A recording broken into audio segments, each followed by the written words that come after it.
Mas maraming pasahero pa ang makasasakay sa tren ng Philippine National Railways sa pagbubukas ng bagong ruta ng PNR sa Bicol Region bilang tugon sa utos ni Pangulong Ferdinand R. Marcos Jr. na pabilisin ang pagsasaayos sa mga riles at istasyon ng PNR.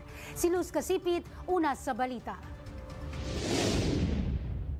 Malaking ginhawa sa mga biyahero ang pagbukas ng bagong tren ng Philippine National Railways sa rutang Naga hanggang Lupi Viejo sa Camarines Sur sa darating na November 5. Layunin ng hakbang na ito na maibalik ang biyahe ng tren mula Camarines Sur hanggang Quezon sa lalong mas madaling panahon. Ayon sa PNR, maaaring abutin ng mahigit 1 oras ang magiging biyahe, mas mabilis kumpara sa ibang sasakyan sa lugar.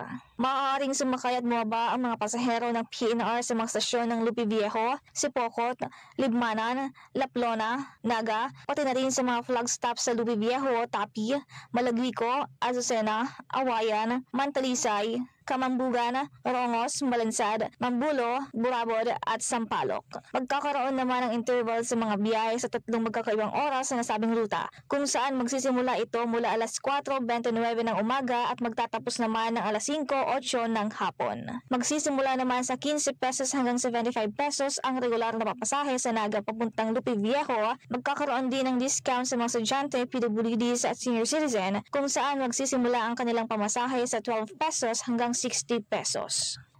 Nauuna sa mga balitang totoo at laging bago, Luz Casipit, alauna sa balita, Congress TV.